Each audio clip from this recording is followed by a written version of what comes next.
Welcome back to the Friendly Fox. I have always got more enthused about sewing at Christmas time, and 'tis the season. So I've made some projects in the past that I think would be fun for Christmas decor, Christmas presents maybe. And so I was in the fabric store last week, and as usual I was trying to hoard some fabrics, and so I bought some Christmas fabrics, and we're going to try and get through some Christmas decor projects. Today we're going to focus on making this Christmas tree. So let's get sewing. This pattern is really easy for a beginner sewer. You're going to spend more time stuffing the fabric than actually sewing it. So if you're a beginner, don't shy away from this one. This is a good one. This is the pattern cut out of paper, and now I'm going to just put a piece of tape to hold it in place on the fabric. And I bought a whole lot of this fabric because I really thought it looked kind of tree-esque, but I also want to make a runner for my table and placemats and napkins out of this same fabric. This Christmas tree that I have and the one that I'm making now are going to be centerpieces to the table. We're going to cut out 3 layers of this.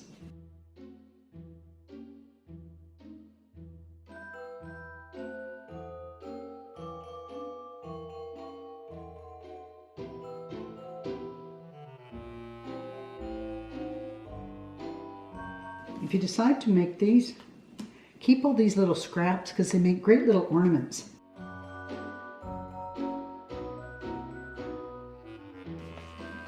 Now, make sure we get the same thing on the other side.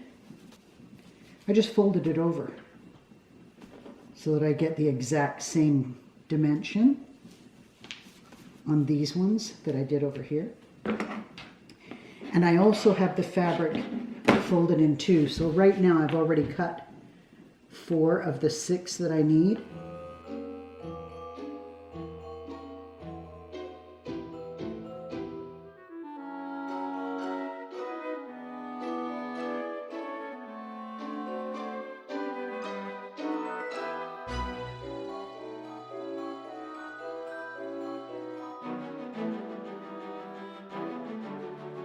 I have 1, 2, 3, 4, and I need 2 more.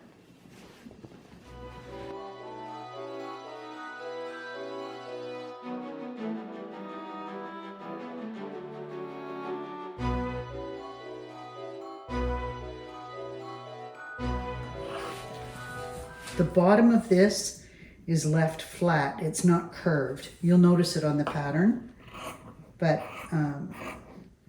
that's because, and I left mine open so I can show you this. This is where you stuff it from. And so this is intentionally left flat for this area here.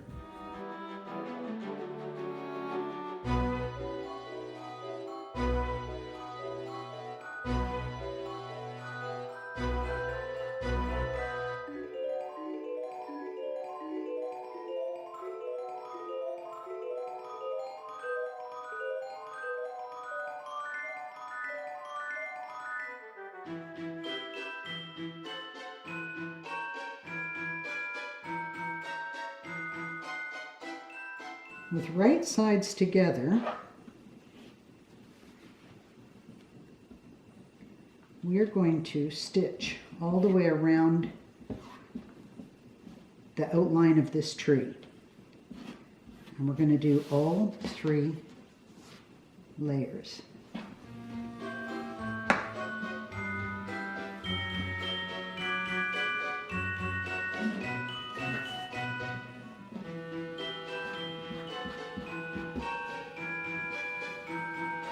Okay, let's go sew. I'm going to do this with a very small seam allowance, and I'm going to do it with a medium length stitch, so like 9 to the inch.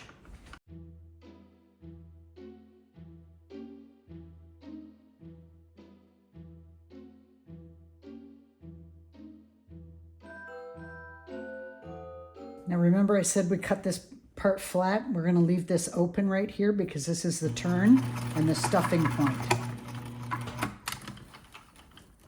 So I'm going to do 2 more like that.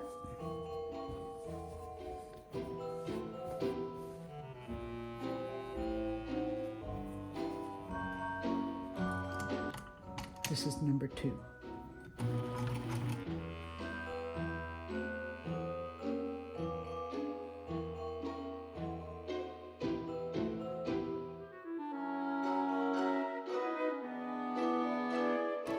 That was number 2. Right sides together.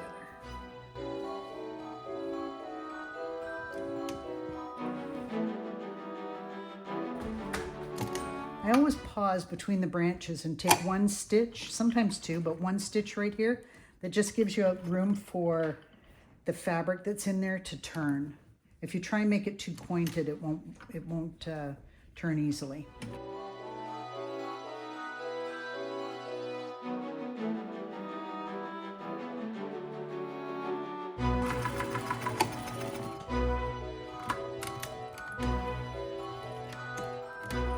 When you sew anything that has a curve in it and you're going to turn it inside out, that fabric will ripple inside, and so it's necessary to make little snips in here so that the fabric will actually fold over each other and it has a place to go. If you don't clip it, it buckles inside and it'll look like your seam is warped, and so you don't want that. Also, on all the points, I'm taking the point off like that, as opposed to leaving it like that. Take the point off because that just becomes bulk inside the turn, so you don't want that. So I'm going to go around all 3 of these now and take off all 7 points, and I'm going to clip all the curves. These seam allowances are only like a 1/4 inch, but just to have a nice looking project when you're finished, just go ahead and take the minute to clip it. When you're clipping, make sure you don't clip the thread that you just stitched. And also when you get to these interior points here, because again, that fabric will pull against each other and won't have anywhere to go. So come in here and make a little snip that way and a little snip that way without cutting your threads so that the fabric has a place to go. The tighter the curve, the more snips you have to put in it. And a few hours later. Now that's all done. Now we're going to turn all 3 of them inside out. No special thing to this, just turn it inside out. And now we're going to press it, but before we press it, I'm just going to use a pin to make sure that these are turned all the way out and that nothing stays turned in the way. You could use a seam ripper for this, but I can't tell you the number of times that I've used a seam ripper and torn my fabric. So I just use a pin to do it. I understand there's some newfangled gadget that you can use from the inside and push it out. But this has worked for me, so. Okay, now I'm going to press these. So I want nice, clean, sharp edges. And sometimes you have to roll them like this to get it nice and clean.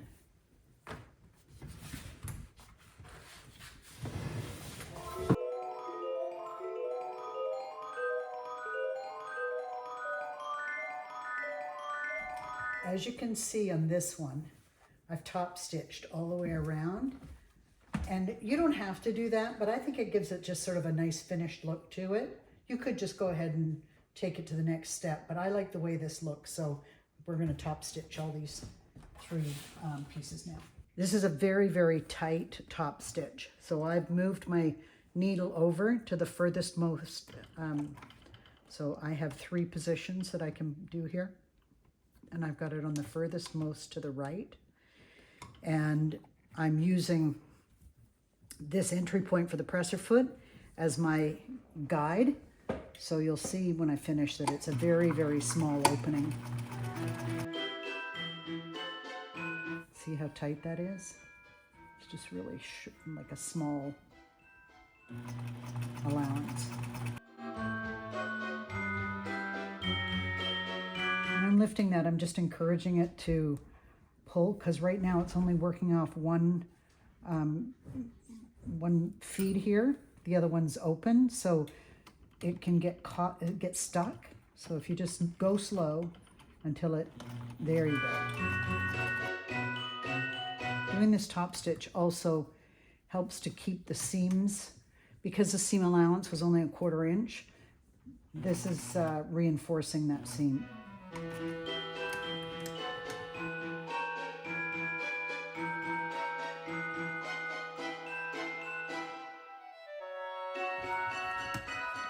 That was 1, now this is 2.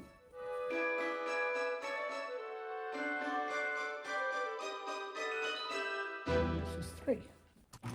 Okay, now that's the first one, and the second one, and the third one. And now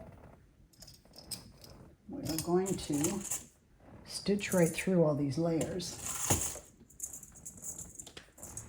And these will slip if you don't hold them somehow. To keep them all together and prevent them from slipping, with so many layers,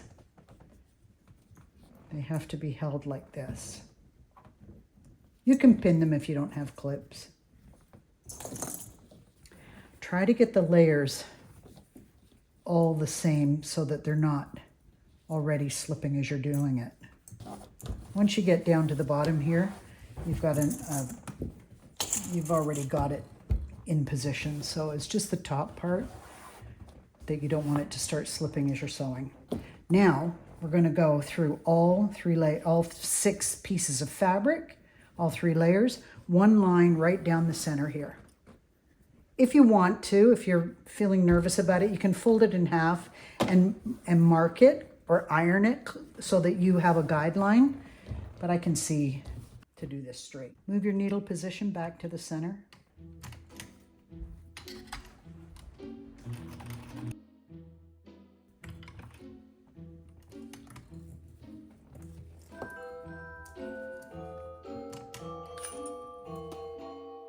So now you've got your 3 Christmas trees all stitched together in the center, one seam, and now's the fun part. You're going to go get you a cup of coffee, because this is going to take you the longest part of this project. It's probably going to take an hour. You're going to stuff it with batting, and you can use the loose stuff, or you can use a quilt bat and just rip it up into smaller pieces. I use a pen to jam it down in there. I take a long strip and then I just use my pen to jam it down. But don't try to stuff one whole side of the tree. You want to do the top part, and then you want to move on to this one and do the top part, and then do the top part. And once you get all of those full, jam a little bit up the center so that the top part looks nice and full. Now you can move on to the second layer and fill this branch. And once you get all 6 of those done, you can push more up in the center here to fill the center part of the tree. This part here, make sure that that's full before you move on to the next part. And then once you get all 6 of these filled, now you can fill this part and do all 6 of these. And remember to stuff this part too. My Christmas trees, when I do these, are quite sturdy, but if you want, you can fill it to whatever works for you. You don't have to stuff it as firm as mine if you don't want to. If the hole is a little too small, you can snip it a little bit bigger, but the more room you leave down here, the more hand stitching you're going to have to do when you get it stuffed. Once you get it done like this, you can decorate it with extra ribbon, just little bows that you can place around it, or bells. You can put little bells on the edges of the branches. So this is our finished product.